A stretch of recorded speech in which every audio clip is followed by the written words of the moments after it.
नमस्कार दोस्तों, स्वागत है आज के इस वीडियो के अंदर। इस वीडियो में मैं आप लोगों को वो जानकारी देने के लिए आया हूँ जिसमें थंबनेल आप लोगों ने पढ़ लिया होगा। लगातार एक के बाद एक जापान के STSS बैक्टीरिया की खबर लोगों के हर जगह पे चर्चा में आ रही है। तो हमारे इस बैक्टीरिया को लेके मांस खाने वाला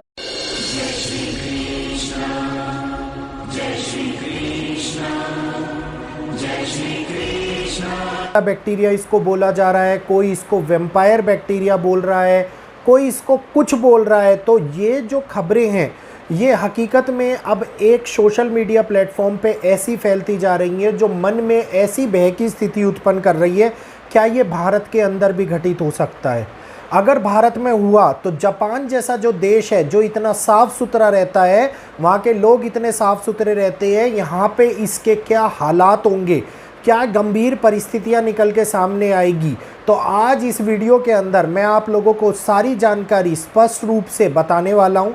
जिस प्रकार से भारत की कुंडली का अगर मैं एनालाइज करता हूं तो भारत की कुंडली के अंदर अभी 2024 चल रहा है। इस 2024 के अंदर हेल्थ रिलेटेड इश्यूज़ उठते हुए दिखाई देते हैं।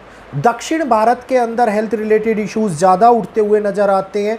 वायरसेस के बढ़ने की संभावना नज़र आती है, लेकिन पूर्वोत्तर दिशा से ये आता हुआ वायरस इस समय के अंदर भारत के अंदर प्रभाव डालता हुआ बिल्कुल भी नज़र नहीं आता। लेकिन ऐसा नहीं है कि ये अभी प्रभाव नहीं डाल रहा तो आने वाले समय के अंदर भी ये प्रभाव नहीं डालेगा। और आप और हम लोग सुरक्षित महसूस करते हैं तो आगे भी सुरक्षित महसूस करते रहेंगे, क्योंकि 2025 के बाद में जो समय निकल के हमारे सामने आ रहा है 2025-26 के मिड बिटवीन का समय, ये समय ऐसी गणनाओं को, कुछ ऐसी ग्रहिक परिस्थितियां उत्पन्न कर रहा है जिस टाइम के अंदर कोरोना फैला था। तो कोरोना के तरह से फैलने वाला ये वायरस तो नहीं देखा जाएगा, लेकिन ये बहुत सारे देशों के अंदर फैल के नुकसान पहुंचाने का कार्य कर सकता है। क्योंकि ग्रुप ए कैटेगरी का ये बैक्टीरिया जो ये बताया गया है कि हमारे ड्रॉपलेट से भी फैलता है, फूड से भी फैलता है, साथ के साथ पर्सन टू पर्सन भी फैलता है, लेकिन इसके फैलने का स्लो डाउन प्रोसेस है, इसके फैलने का प्रोसेस तेज और तीव्र नहीं है। तो नवंबर 2025 के आसपास फिर से एक बीमारी उठती हुई नज़र आ रही है जो भारत के अंदर भी कई प्रकार की समस्याओं को उत्पन्न कर सकती है। और ये बीमारी ज़रूरी नहीं है कि ये STSS सिंड्रोम ही ये हो सकता है कि किसी वायरल इन्फेक्शंस, कोई बड़ी डिजीज़, किसी प्रकार की ऐसी बीमारी जो बच्चों को संक्रमित करने के साथ साथ जवानों और वृद्ध व्यक्तियों को भी संक्रमित करे और अपने पड़ाव को धीरे धीरे फैलाए। जिस प्रकार से बर्ड फ्लू फैल रहा है, मैमल्स के अंदर लगातार बीमारियां आती जा रही हैं, एक के बाद एक नए वायरसेस हमारी दुनिया के अंदर दिखाई देते जा रहे हैं। कुछ साइंटिस्टों का तो ये भी कहना है कि ग्लेशियर जब पिघल रहे हैं तो उन ग्लेशियर में छुपे हुए पुराने, कई हजार साल पुराने बैक्टीरियाज जो महामारी से भी भयंकर महामारी को लेके आ सकते हैं, इस प्रकार के बैक्टीरियाज बर्फ़ पिघलने के बाद में हमारे सामने इस दुनिया के ऊपर अपने पैर पसार सकते हैं। यहीं पर 2 दिन के अंदर मृत्यु को पहुंचाने वाला ये वायरस हकीकत में कई प्रकार की बड़ी गंभीर समस्याओं को दिखाता है। इस बैक्टीरिया के फैलने के कारण शॉक जैसा लगने लगता है और ये शॉक ऑर्गन फेलियर कर देता है। मतलब अगर कोई व्यक्ति टॉयलेट जाना चाह रहा है और किडनियां काम नहीं कर रही तो वो टॉयलेट नहीं जा पाएगा। अगर कोई व्यक्ति खाना खाना चाह रहा है और गले में इन्फेक्शन है तो वो खाना ही नहीं खा पाएगा। साथ के साथ आँखों के अंदर सर में दर्द उत्पन्न होना, BP का अत्यधिक लो हो जाना, दिल का तीव्र गति से धड़कना, ये आने वाली सारी की सारी महामारियों के लक्षण मेडिकल साइंस के अकॉर्डिंग दिखाई देते हैं।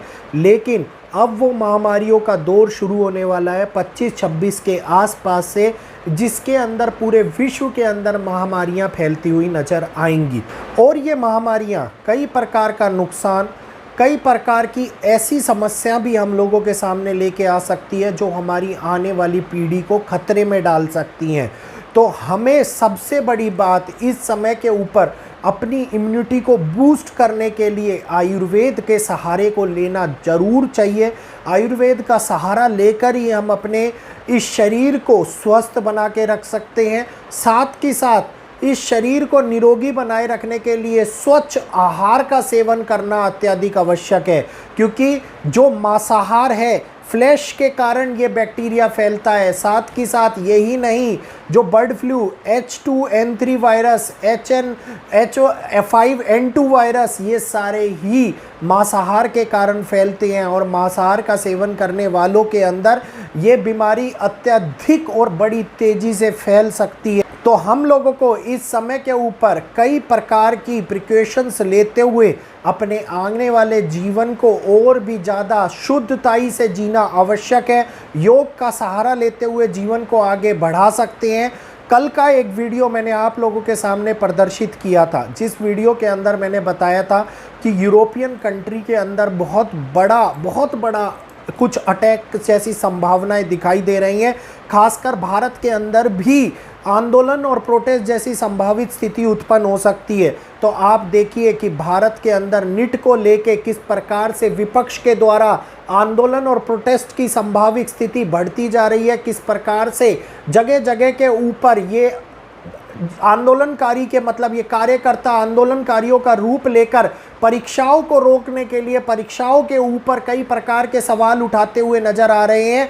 किस प्रकार से भारत के अंदर पुलिस प्रशासन बल का और ये इतना बड़ा योगदान देखने को मिल रहा है कि किसी ने उम्मीद भी नहीं करी थी कि जिसमें छात्र शामिल नहीं होंगे वहाँ पे कार्यकर्ता इतने बड़े आंदोलन को अंजाम देते हुए नजर आएंगे। वहीं दूसरी ओर यूक्रेन के अंदर जो हुआ अटैक है वो 1941 के हुई हताहत को याद दिला देता है। तो एक के बाद एक सत्य साबित होती हुई ग्रहों की परिस्थिति जो ये हम लोगों को दिखा रही है कि किस प्रकार से आने वाले समय के अंदर खतरे विकराल बढ़ते जा रहे हैं, समस्या विकराल बढ़ती जा रही है और ये समस्याएं हमारे को कुछ ना कुछ ऐसी परिस्थितियों के ऊपर धकेलती हुई नजर आएंगी जो परिस्थितियां आपने और हमने उम्मीद भी नहीं करी होगी। और इन परिस्थितियों के कारण हमारे मानव जीवन के अंदर जो इतने प्यार से इतने शुद्ध वातावरण में चल रहा है उसके अंदर कठिन समय और कठिनाइयां आगे और भी ज़्यादा बढ़ाता हुआ नज़र आ सकता है।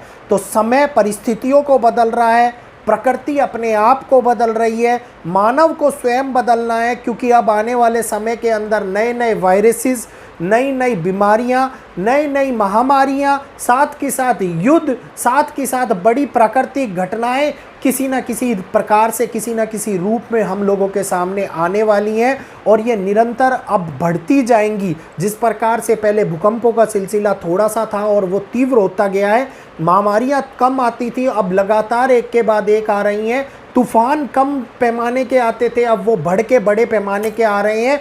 तो समस्याएं विकराल हो रही है। आगे आप ही जानिए कि अब ये समस्या हम लोगों को क्या क्या दिखा सकती है और ये महामारी किस प्रकार से भारत को अपनी चपेट में ले सकती है। संपूर्ण जानकारी आप लोगों को मिल रही है।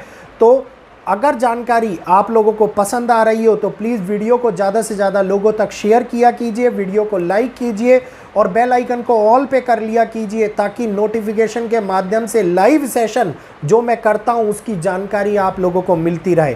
तो आज के लिए इतना ही। उम्मीद है ये जानकारी आप लोगों को पसंद आई होगी। जय श्री कृष्णा, जय माता दी।